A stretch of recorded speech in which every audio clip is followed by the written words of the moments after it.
Hello. It's good to be with everybody again and to be seen. This is Mala. She's going to come in. She won't let me do it over there so that I'm at a desk instead of on my bed. So I'm going to read you this poetry book with her sitting on my lap.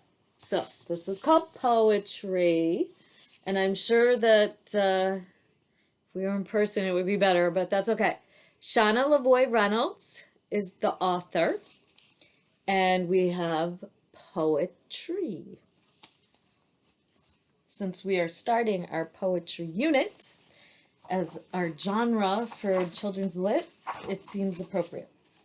The snow had melted, the buttercups were blooming, and Sylvia celebrated winter's end by writing a poem about spring.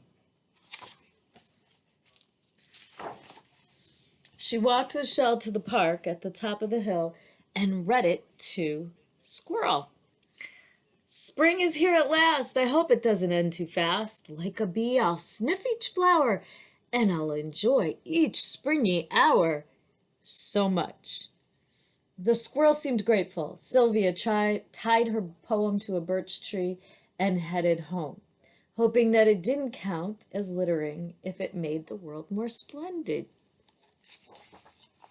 The next morning, Sylvia passed the birch on her way to school. From a distance, she saw her poem fluttering in the breeze. But when she got closer, she realized it wasn't her poem at all. I think spring is the best of the seasons, for plenty of excellent reasons, like birdie parents building nests where all the baby birds can rest and play. Sylvia's heart did a somersault. She never imagined the tree might write back. In class, Sylvia daydreamed about her new leafy friend.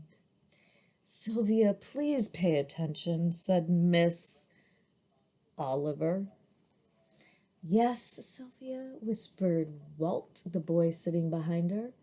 Yeah, Sylvia. Their classmates giggled and Sylvia sank to her floor. They were learning how to write a haiku. Maybe we should write pandemic haikus for extra credit.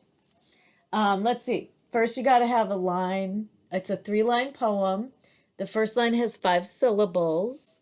The second line has 7. And the third line has 5. And you use seasonal words. After lunch, Ms. Oliver taught the class about haiku. Sylvia struggled to contain her excitement in 17 syllables. White birch on the hill speaks out loud through rustling leaves. Great green poetry. Ms. Oliver gave Sylvia a gold star. When the bell rang, Sylvia ran straight to the poetry. She folded her haiku into a paper boat and pushed it halfway into the knothole, right there. So what's your name? Sylvia asked the tree, but the tree stood in silence. Are you shy like me? The tree nodded in the breeze. Sylvia understood. I like this in terms of the illustrations. That night, Sylvia dreamed of rhymes falling like autumn leaves. She dreamed of cheerful songbirds greeting her in perfect rhythm. On Saturday morning, Sylvia rushed to the park with a heart full of hope. The knothole was empty, and she saw no notes on the branches, but the whisper of the wind in the leaves above her was like a poem. Sylvia looked up and saw fragments of sky peeking through the treetops. She spoke the words as they blossomed into her mind. Sky so blue, grass so green, tree so tall in between, favorite friend in morning light, and under moon glow late at night. Sylvia selected a twig from the ground and gripped it like a pencil. By Sylvia, she wrote in the air, but that didn't seem right. Love, Sylvia. She waved her stick with a flourish, accidentally hitting a branch. A tightly folded ninja star fell to her feet. Sylvia couldn't unfold it fast enough. I've wondered a while, can a tree and a child be friends? Your words give me hope. Sylvia felt a spark in her heart. Good thing she brought sidewalk chalk. She scrawled in big blocky letters so the birch tree could see.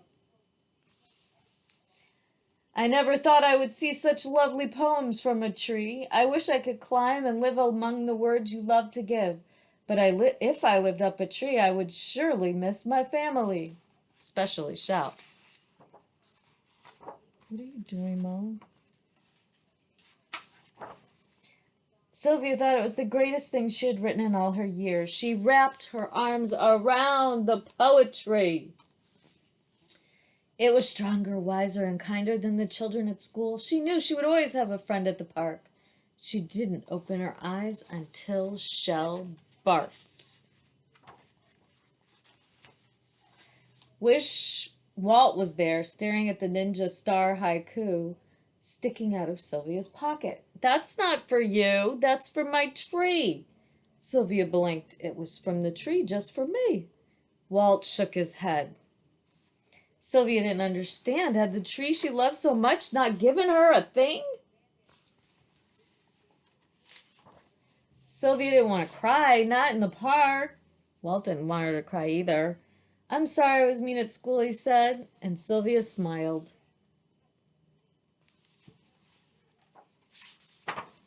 A friend of the tree is okay with me. She could never resist a good rhyme. Walt read Sylvia's chalk poem out loud. You're a wonderful poet, he said. You deserve that gold star, but who is Shell? Sylvia pointed. My best friend's name is Shell.